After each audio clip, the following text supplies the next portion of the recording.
ሩቢክስ ኪዩብ ይሄ ጌም በአለም በጣም ዝነኛ ነው። እኛም ሀገር ጨምሮ ብዙ ሰዎች የሚጫወቱት ነው። 50 አመት ሞልቶታል ከተፈጠረ። የሰራው ሰው ሃንጋሪያዊ አርኪቴክት ናቸው። ትልቅ ሰው ናቸው። አሁን ኤርኖ ሩቢክ ይባላሉ። በሳቸው ስም ነው የተሰየመው። በእርግጥ እሳቸው መጀመሪያ ማጂክ ኪዩብ የሚል ስያሜ ነበረ የሰጡት። በኋላ ግን በሳቸው ነው የተሰየመው። እንግዲህ ዛሬ 50 አመት ያንን ሲሰሩ አስተማሪ ስለነበሩ ለተማሪዎቻቸው የሶስት ጎንዮሽን 3ዲን አካሄድ ምን እንዴት ሊሆን እንደሚችል ያንን ለማሳየት ነው ለተማሪዎቹ ያቀረቡትና በዛው ደግሞ በቃ እንዴት እንደሚፈቱት ለማሳየት ነበር ያን ያደርጉት። እሳቸው ራሳቸው ሲናገሩ አሁን ሰሞኑን ቃለ ምልልስ እየሰጡ ነበር። 50ኛ አመቱን አስመልክቶ ወር ነው የፈጀባቸው እሳቸው ራሳቸው የፈጠሩት ማለት ነው። እና ለተማሪዎቹም ሲያሳዩአቸው ተማሪዎቹም ተፎካከሩበት። ግን አሁን ሲናገሩ ኤርኖ ምንም ከዛ ያልፋል ብዬ አላሰብኩም ጌሙ፣ ምክንያቱም ከባድ ስለሆነ በቃ ሰው ይወደዋል ብዬ አላሰብኩም ነበር ያሉት። ግን ተማሪዎቹ ወደዱት። ከዛ በትምህርት ቤቱ ደግሞ የበለጠ ታወቀ። ከዛ ደግሞ ሃንጋሪ ውስጥ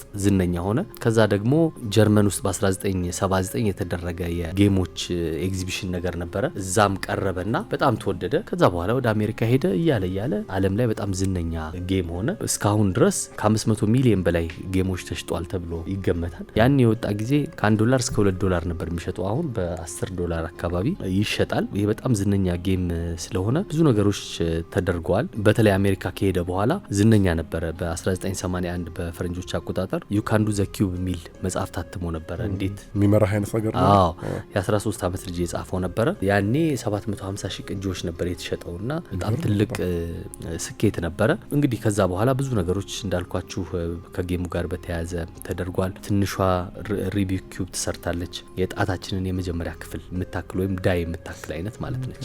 ትልቅ ደግሞ ዱባይ የተሰራ አለ 300 ኪሎ የሚመዝን 3x3 የሆነ እንደ ጌጥ ማለት ነው። አዎ ይመስለኛል። መቼስ እሱን የምትጫወት አይመስለኝም። በወርቅ በአልማዝ እንደዚህ በውድ ማዕድናት የተሰራ ደግሞ $2.5 ሚሊዮን የተሸጠ ኪዩብም አለ። የጌም አዋቂዎቹ እንደሚሉት የሂሳብ አዋቂዎቹ የሩቢክስ ኪዩብን ለመፍታት ያለው መንገድ የተለያየ አይነት መንገድ ተጠቅመን ጌሙን ልናሸንፍ እንችላለን አይደል? ልናገኘው እንችላለን ፍቺውን። ግን አጠቃላይ የመልሶቹ አይነት ብዛት 43 ኩንቲሊየን ይደርሳል። ይሄ ማለት 43 ጽፈር ማለት ነው። የተለያዩ መንገዶች 18-0 ከፊት እንደማድረግ ማለት ነው። ስለዚህ ማለቂያ የሌለው ነው። ጎበዝ የሆነ ሰው 20 ስቴፖች ወይም 20 ጊዜ አዟዙሮ ወይም ከዛ በታች አድርጎ መጨረስ ይችላል። ውድድሮችም ይደረጋሉ። በመቶ ሺዎች የሚቆጠሩ ሰዎች ይወዳደራሉ።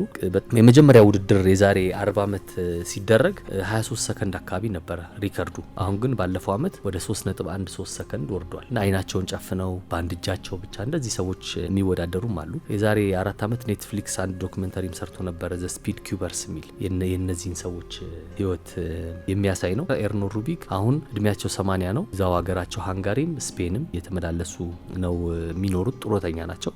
በደሞ ስኬትም አምጥቶላቸዋል። ሚሊዮነር ናቸው። ግን ያን ያህል የተጋነነ የቅንጦት ህይወት የሌላቸው አይነት ሰው ናቸው። ጋዜጠኞች ሲጠይቋቸው ሰሞኑን ያ ብዙ ሰው በዚህ ጌም ነው የሚያውቀኝ፣ ግን ብዙ ስራ ሰርቻለሁ፣ እሱን ብታውቁልኝ ደስ ይለኛል ብለዋል። ሌላም ጌም ከዛ በኋላ ሰርተው ነበረ፣ ግን እንደዚህ ነው ዝነኛ አልሆነም። Ethiopia